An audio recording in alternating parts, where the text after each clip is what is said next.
Greetings. A lot of you know this guy already, but I would say that I first met him as a escapee from Nebraska architecture school. And I think also your military service, yes, so to speak. And there he was in a class at Yale. I was taken with him right away and used that introduction to immediately snap him up to come and work at WGBH, where I was recently ensconced.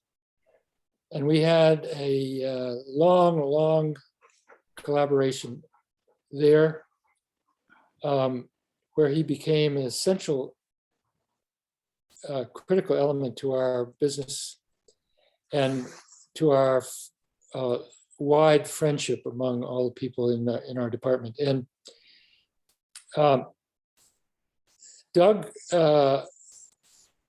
is distinctive, among other things, for being one of the very early people to attempt a comprehensive history of design,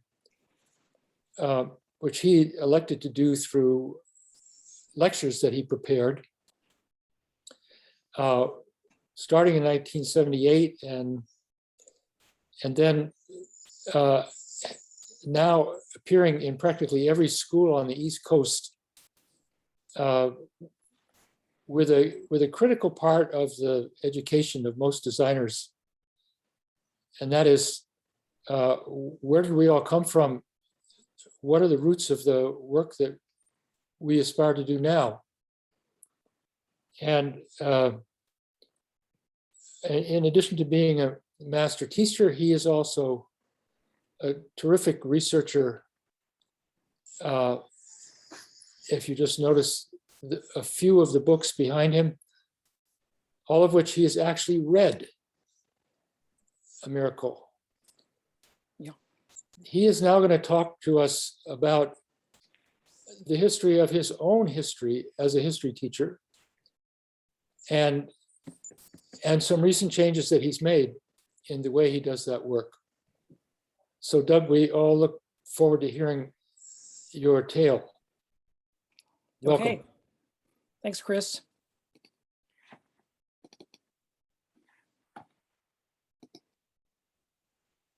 Now, can everybody see my screen?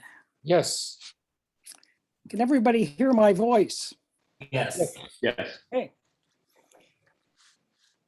So thanks to Chris Pullman and Lisa Roberts and the Society of Printers for inviting me to speak about something I care about and that I've been engaged in doing for more than 40 years, teaching courses in graphic design history. It has been a constantly evolving process. And thanks to all of you for attending this talk. Currently, I'm teaching history in the fall semester at Rhode Island School of Design, in the spring semester at Yale, and at both semesters at Northeastern University in Boston. I have also given over 200 lectures about design since 1978, about historical subjects and issues at various colleges, universities, and symposia. I have always been interested in history. Since the age of 10 or 11, I have been reading about history. Some of my favorite books were heavily illustrated books by American heritage publishers, given to me by my grandfather. In high school, I would read our history textbook in the first 2 weeks of the semester, and then my friends would rely on me for critical information as we approached the exams. I probably would have been a history major in college had I not opted for architecture. Books on history comprise a third of my reading to this day. The second third are fiction, primarily mysteries, and the remaining third are about art, design, and architecture. These three books are some of my favorites. On the left, by Janet Flanner, who wrote for The New Yorker and sent weekly dispatches from Europe from the 1920s to 1971. I cannot think of a better writer. The second, by Howard Zinn, is representative of big, sprawling histories that connect so many things. Another recent history like this is Jill Lepore's These Truths. The third book shown here is James Burke's Connections. I learned about the book because I was a designer at WGBH Television and Radio. It was a startling look at ideas, inventions, and coincidences that have led to major technological advancements. His title, Connections, has been an underlying principle of my history teaching. It led me to his other books. In the early 1990s, I gave a talk about design history at Washington University in St. Louis. And most of the discussion afterward centered on James Burke's amazing books, which many in the audience had read or they had seen his television series. Over the past 20 or 30 years, my history reading has broadened into places I had not tried before. Here are recent standouts. Each tells a story about world developments outside the usual Eurocentric sphere. The Discovery of India is an all-encompassing look at India's cultural roots and develop it into a modern state, written by one of its own great political figures, who is also an excellent scholar and writer. You can imagine how important the story of cotton was and is. And the one on the left, before European hegemony, looks at the world, as you can see, before the Europeans took over. In my quest to find out more about African-American design, I naturally started with historical bases, which led me to books such as the book at left about Chicago's powerful Black newspaper, The Defender. This book has over 600 pages, and it tells the background of turmoil and achievement of the African-American people. I tend to read things in related strains, so I found this book as an adjunct to books about the Negro baseball leagues, the history of sleeping car porters, and connections to the writings of W.E.B. Du Bois and Frantz Fanon, and the contemporary writers Jelani Cobb, Ta-Nehisi Coates, and Roxane Gay. The two books on the right represent new reports on graphic design activity in the Arab world, and a book about books, letter forms, and design in Asia, a conversation between the eminent Japanese designer Kohei Sugura and practitioners in Japan, China, Korea, and India. I have always admired the work of Sugura, and am planning on an exhibit of his books that I have.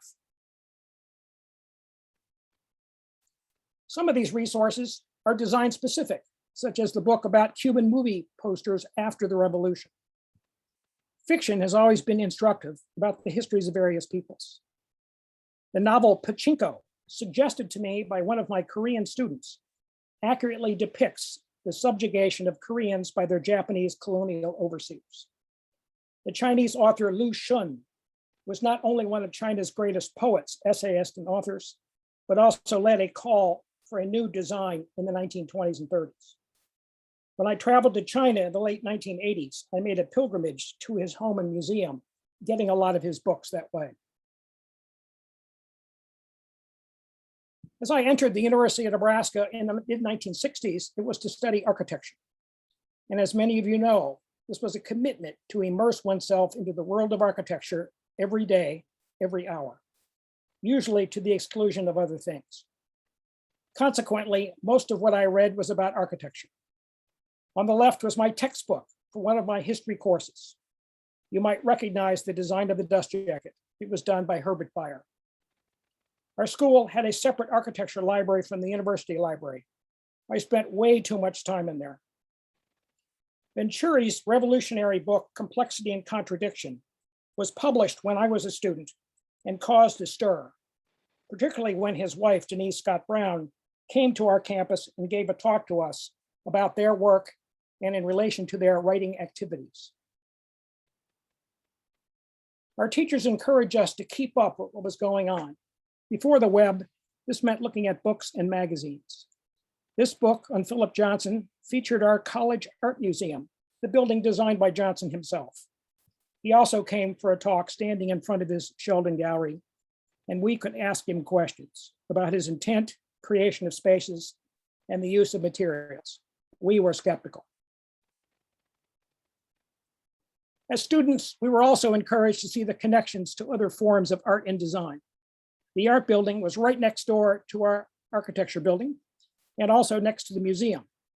It was also near the music building and the theater department, which included a repertory theater company. My friends were painters, sculptors, musicians, photographers, ceramic artists, and actors. I saw the connection among these things. The top two pieces, a teapot by Marianne Brandt and the chair by Marcel Breuer, were discovered in architecture history lectures. The window design is by Linda Fargo at Bergdorf's, another favorite of mine. And the stage set is by Eiko Ishioka for M. Butterfly. Because all my architecture teachers in Nebraska stressed the interconnectivity of all art and design, I tried to find those conceptual, formal, and functional links. Here are some of my favorites lately. The montages of Hannah Hesch, the paintings of Hilma Off Klint, recently discovered, the paintings of Keith Haring, and the huge sugar sculptural installation by Carol Walker. As I have added these things to the lectures, there were fewer images of Paul Rand and Jan Chico, who are still important, but so are these people. And now we get into history specifically. At Nebraska, we had 3 mandatory history of architecture courses. Ancient to Romanesque, number 1. Number 2 was Gothic to about 1800. And the third was from 1800 to 1960, which at that time was modern architecture. The man in the upper left is Linus Burr Smith. He started teaching at Nebraska in 1934. He was a successful architect in Kansas before teaching and had studied at Kansas State, Harvard, and the Beaux-Arts School at Fontainebleau. He was an excellent watercolorist, which I learned with him in a workshop. He taught history courses 1 and 3. Half the time, he showed us black and white slides, such as this Corbusier Esprit Nouveau Pavilion, describing various aspects. But the other half of the time, he told us stories about palling around with people like Frank Lloyd Wright, traveling, what kind of clothing we should be wearing, food, drawing, all these things we were fascinated by. This kind of history was fun and relevant. Course number 2, from Gothic to 1800, was taught by Ron Hess, and I took a Movements of the 20th Century elective with Keith Sawyers, and an Urban Design History with George T.C. Peng. All of these were practicing architects and planners. Our University Art Museum, the Sheldon Gallery, had a wide and deep collection with an array of traveling exhibits every year. It was pieces like this Stuart Davis painting and sculpture by Man Ray that led me to take art history courses in American art and Asian art.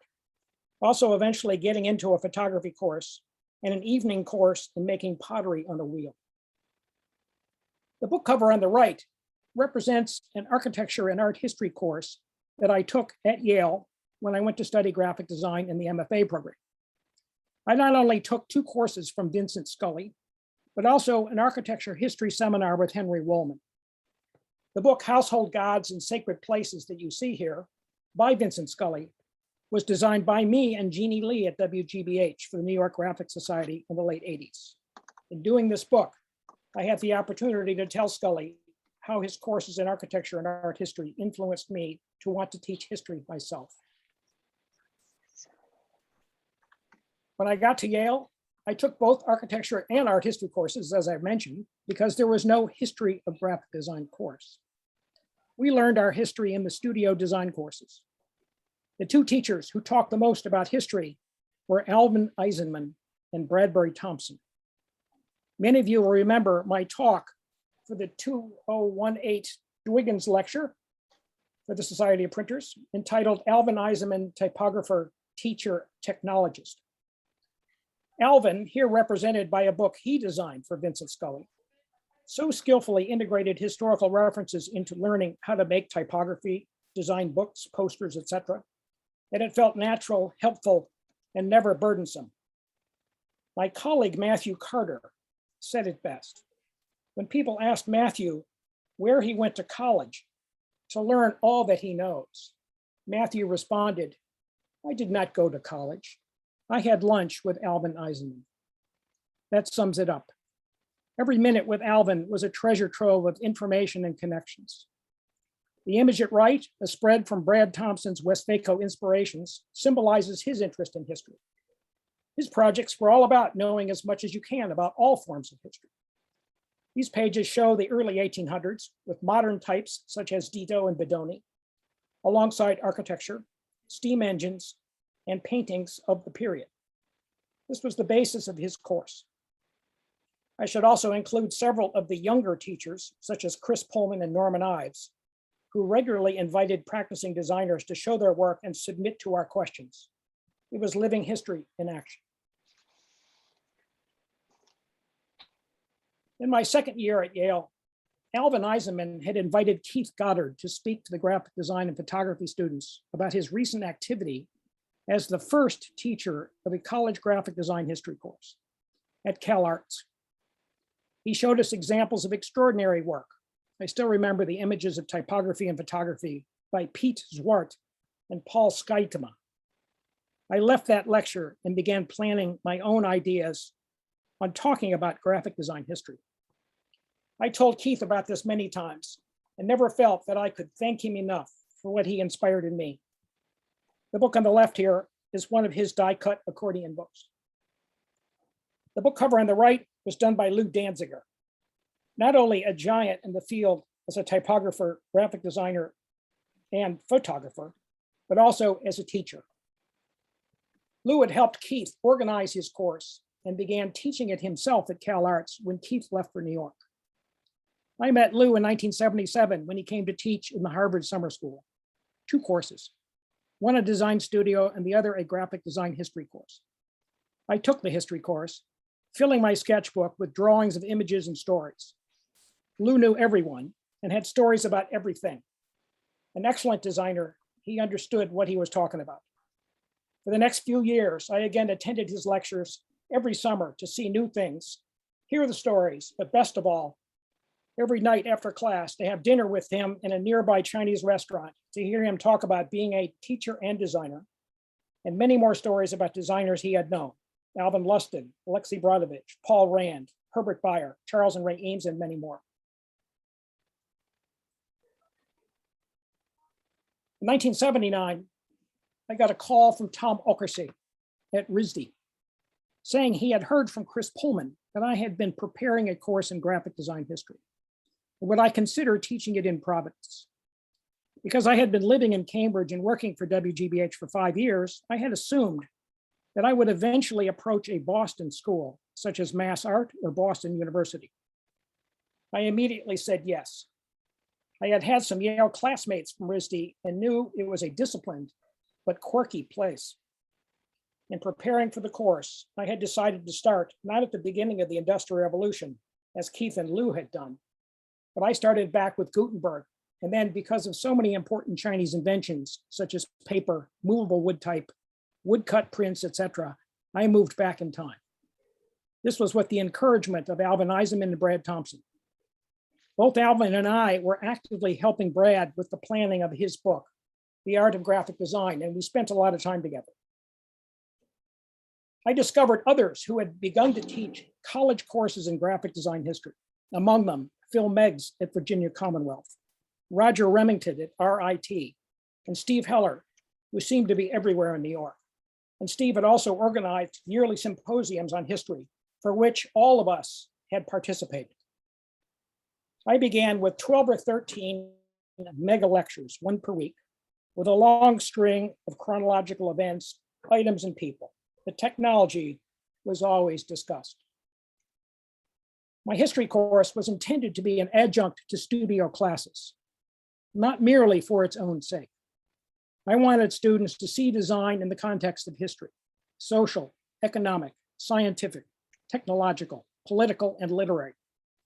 That graphic design is not only an artifact of culture, but also an important influence on culture.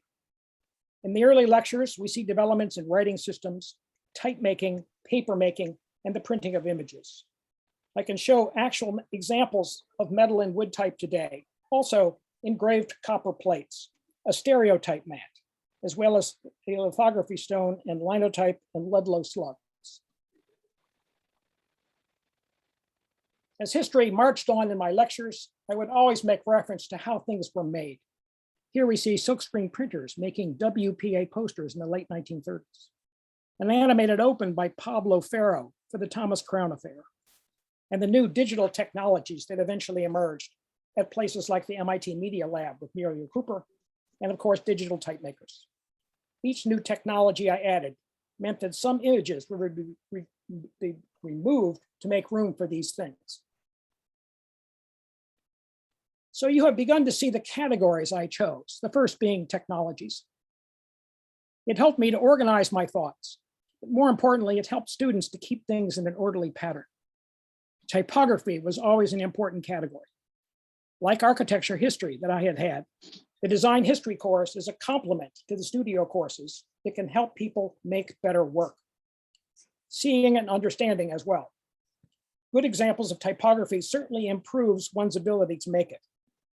Now that most designers no longer set metal and wood type, print letterpress, or use a typewriter or letraset, I can tell them about these things and perhaps they would try it. I see it all the time. Publications is a major category of mine. I can show type and image, use of scale, systems and structures, how to tell a story, from Zap to Penguin Books. We talk about choices. Later on, I will show you some student projects.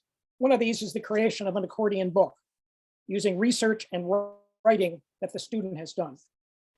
At both Northeastern University and Yale, I get history students in my class who are not design majors. They are from computer science, business, English, comparative literature, science, environmental studies, and history. By doing these projects, they tell me that now they understand because they are planning, making a series of decisions, creating an InDesign file, confronting printing problems, and material choices. I discuss covers, which often cross over between several categories of publication or identity or persuasion. Here we see 3 magazine covers of Architectural Forum by Ray Comey, a jazz record by Emmett McBain, another record cover for Columbia by Alex Steinweiss in the middle there, and a cover Fire by the African-American artist Aaron Douglas, who, by the way, went to the University of Nebraska, but graduated 50 years before me. This allows me to mention what images we choose to show and discuss. For more than 35 years, I made my own slides. Just like Keith and Lou, I had to find good images in color if I could get them, and then make 35mm slides. I now have about 16,000 of those slides. And many of you can remember that most images were black and white in books and magazines. I relied on what I could get. It was a big deal that Phil Meggs revised his book many times, usually because he could get images in color. We also know that graphic design items are usually ephemeral. Lately, there's been an increase in examples in color and from institutions like AIGA, more examples of designers who have been marginalized. On this page, the forum covers are by a Japanese-American, Ray Comey, who had been interned in camps during World War II. And of course, the 2 African-American designers, Douglas and McBain, who recently got AIG medals so that we can now see their work on the website. Design teachers rely not only on our own interests and research, but desperately need the scholarship and publishing of monographs and magazine stories. I want to applaud my colleague, John Hill, for his wonderful book on Norman Ives and his plans for a book on Herbert Meder. Another is the new small book called Baseline Shift. I just got it in the mail the other day. Untold Stories of Women in Graphic Design History, edited by Briar Levitt and Martha Scotford. Another excellent project was last year's BIPOC Lecture Black History Series, organized by Silas Monroe, Tashika Arsenault-Sutton, and Pierre Bowens, which featured little-known African-American contributions.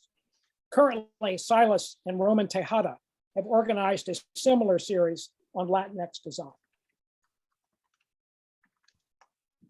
Another major category is persuasion, often used in advertising, posters, packaging, and protest graphics. This trio of images shows an ad for Nabisco, that not only says that the company is following the strict guidelines about World War I restricted use of butter, sugar, and eggs, but also blatantly shows Uncle Sam promoting all their products. The Volkswagen ad demonstrates the symbiotic use of text and image. The Budweiser ad allows a discussion of who is in the picture and to whom are the ads appealing. Another form of persuasion, posters, encourages discussion about the technology of printing, style, function, and form. It is an important component of my teaching that I have actually done the kinds of projects that I am discussing: books, posters, exhibits, photography, drawing, letterpress printing, etc. Many years ago, when I was teaching a studio class at Yale, I discovered a design history course in the art history department, which met on my teaching day before my class began. I sat quietly in the back and observed what was shown and what was said. The historical background was good, but the teacher only referred to style. It was clear to me that the teacher had never designed anything and was missing 85% of the story. Because my course is based on the architecture history model, I talk about everything that can help a student have a multifaceted understanding in order to help their own design decision making. Protest is loaded with things to talk about. Who is against what? The techniques, use of symbols and illustrations. At RISD, in addition to a large art history faculty, each department has a, quote, history of, unquote, teacher. A history of architecture, textiles, apparel, photography, illustration, furniture, industrial design. We are all involved in the making of the things we discuss.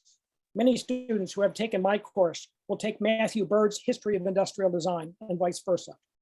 We have met together to discuss challenges, tips, and breakthroughs. Another huge category is identity. The medieval Japanese mon are historical precedents of how organizations and people identify themselves, extending to whole countries, and not only the marker logotype, but other images and ideas used to tell us about this organization. In order to prepare for my first semester at RISD in 1980, I had loaded the slides in the trays. I think I filled the tray. It was 80 images per lecture, one screen. Afraid that I would forget important information or misidentify a piece or designer, I had prepared a stack of index cards with the relevant data. But on entering the classroom, I dropped the cards all over the floor. I did not have enough time to rearrange them. I found that I did not need the cards because I had hand lettered the cards, thereby learning the information, and I had looked them over probably 50 times before I walked into that room. Another category, packaging, which is a form of identity and persuasion.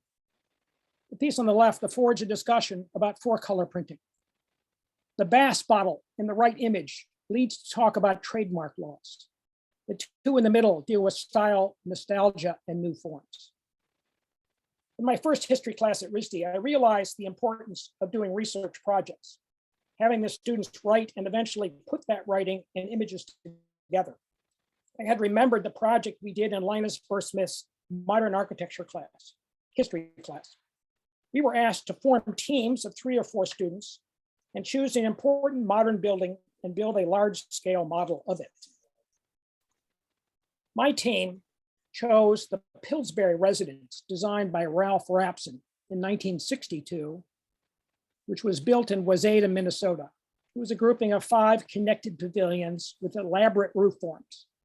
After doing this model, I and my teammates had a confident understanding of not only form, structure, material, but also of detail, siting, and construction.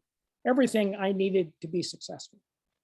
Some of you might know of Rapson's work, such as the Guthrie Theater in Minneapolis, the Santa Cruz Art Center in California, or his US Embassy in Stockholm, Sweden. A fantastic drawer. He was a student at Cranbrook with Eames and Aero Ceremony. I'm telling you this because of my fervent belief in design projects in history classes. Increasingly, information and data visualization are interesting to students and also necessary for their futures. I talk about the infographics 4 times during the semester. in ancient times, in the 19th century, the 20s and 30s, and recently.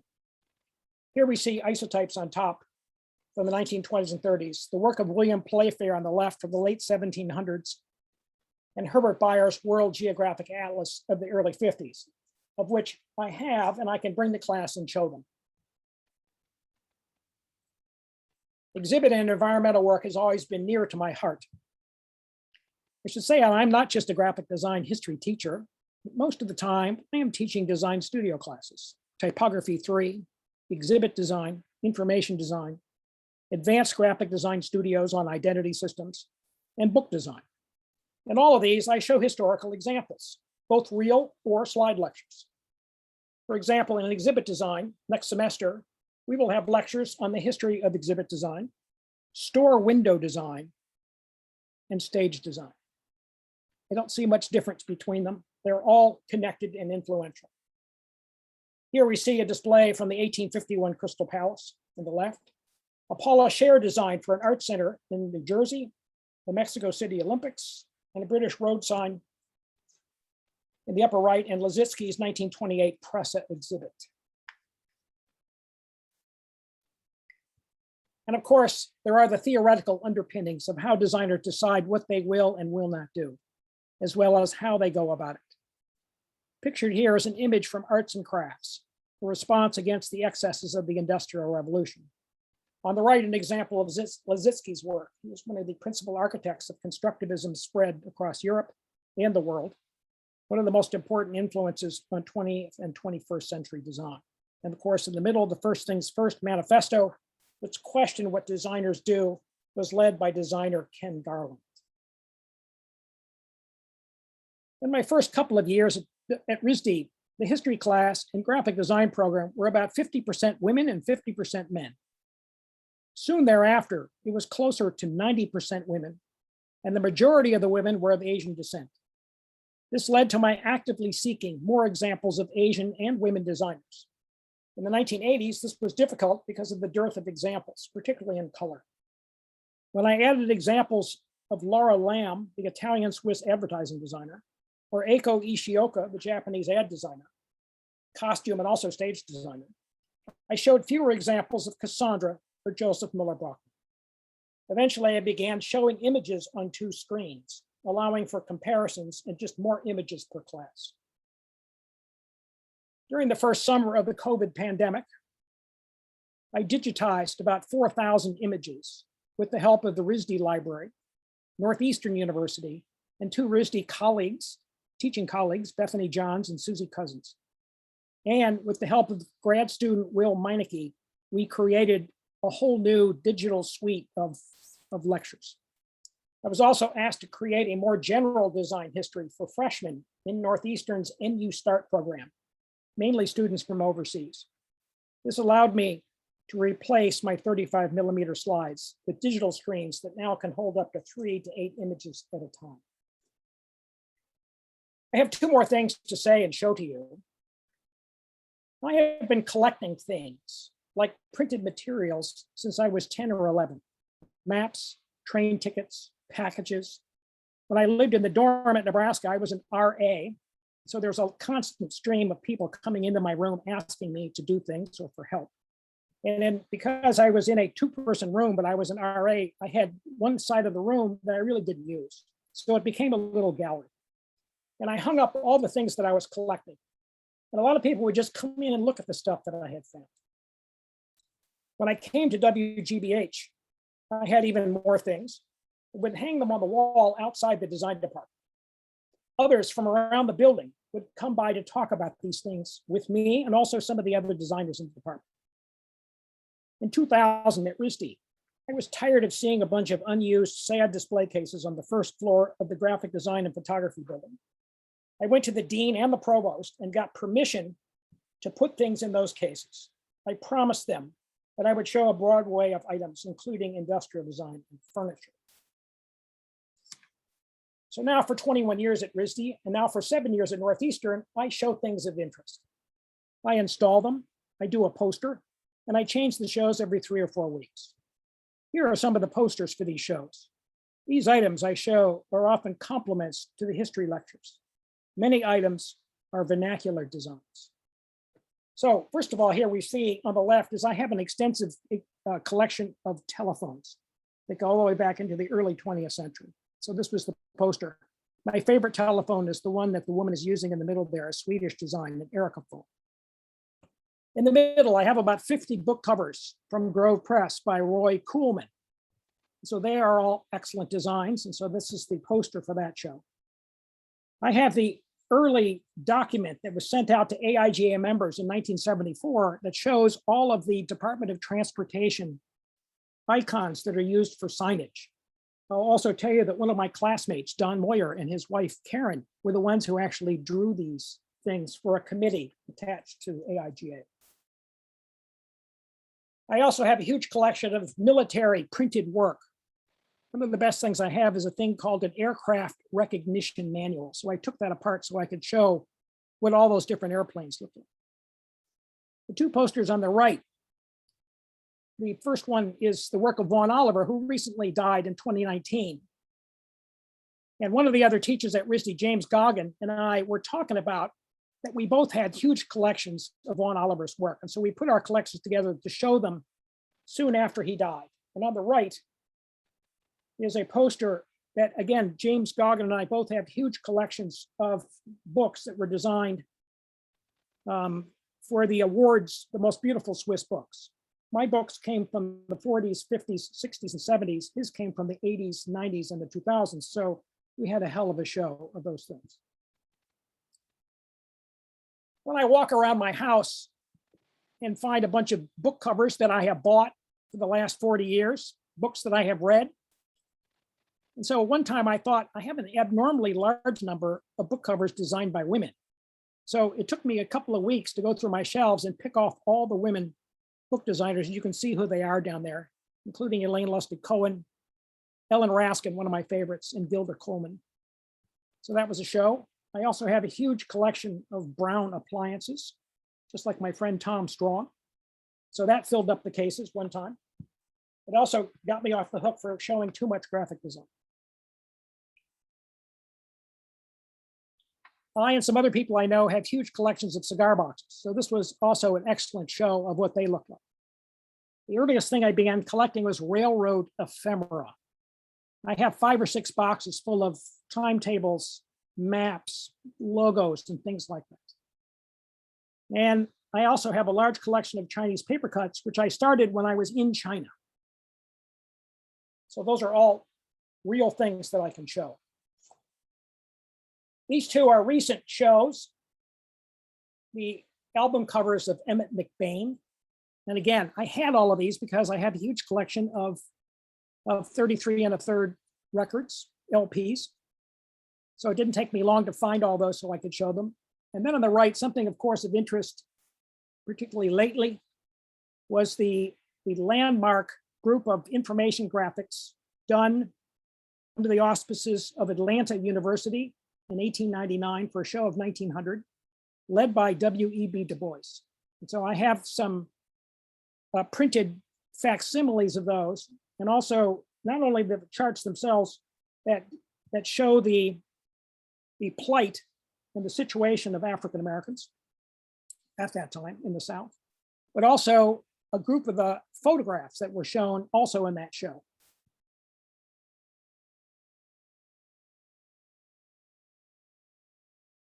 And lastly, some examples of student research and design projects.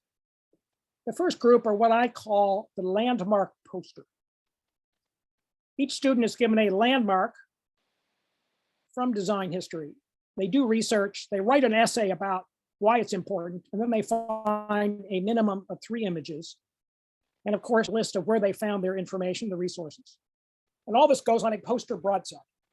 These are hung on the walls so that the whole class can learn from them. I have a picture just the other day. We hung up the ones from this semester so I can show you what it looks like. Anyway, I have chosen the size of 15 by 30. It is a double square tatami proportion. It also allows me to fit the work of 80 students in the RISD class in our display area in the commons when they're all there.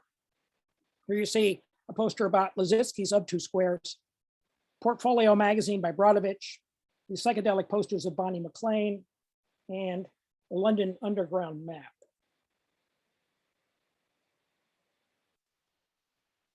The second project is called the Two Designer Timeline. I assigned a prominent designer from the 20th century to each person.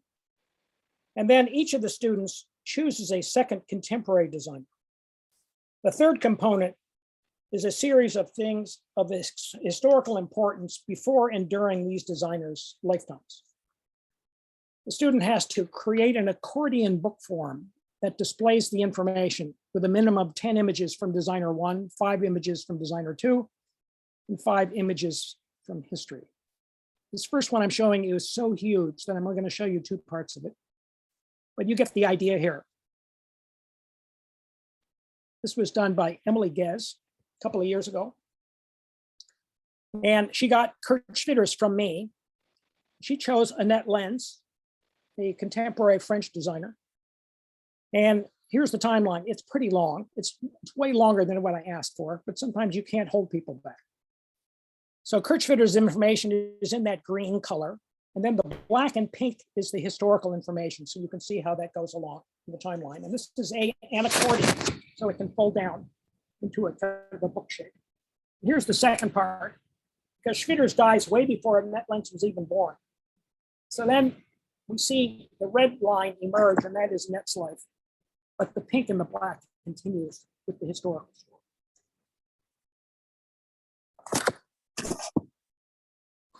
Here's a recent timeline by Zoe Pulley. I gave her Deborah Sussman. She chose Nancy Mutiki. You see on the right the entire thing. And this does fold down into an accordion form, even though it seems to be like a big. And you can see that what she chose to do is to have the Sussman material on the top and Nancy's work in orange on the bottom with the historical work in blue.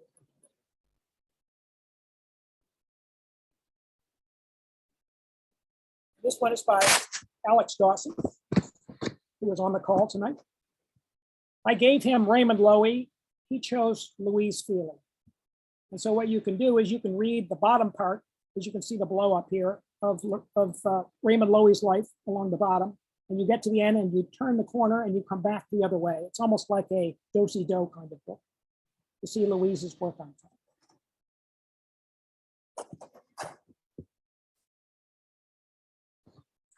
And here is what the gallery at RISD looks like when you see all those posters on the wall. And this is an important thing because now everybody in the class can read everybody else's work and see what they have written. They learn about these things. You can see some of the other subjects here on the wall on the left here. The loose signage by Carbone and Smolin. Below it is the Museum of African American Culture in Washington, the exhibits by Ralph Applebaum. Mouse, the graphic novel about the Holocaust, the Munich Olympics, the covers of John Hartfield for AIZ, and so on.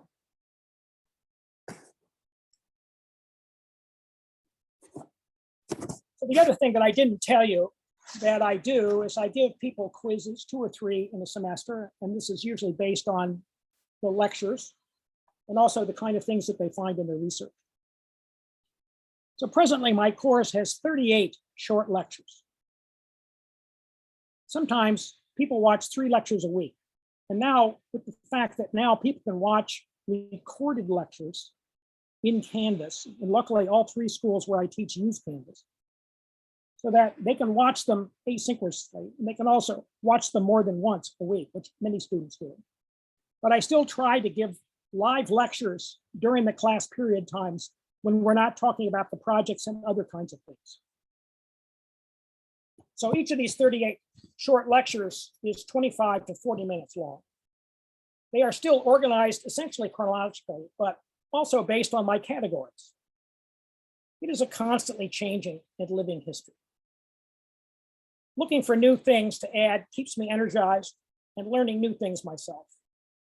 My request to the students to choose a contemporary designer for the second designer allows the student to follow their interests. And many choose someone like them, Latin, Chinese, Black, gay, and so on. it has brought more designers into the history mainstream. So thanks for your attention, and I'm happy to answer any questions that you might have.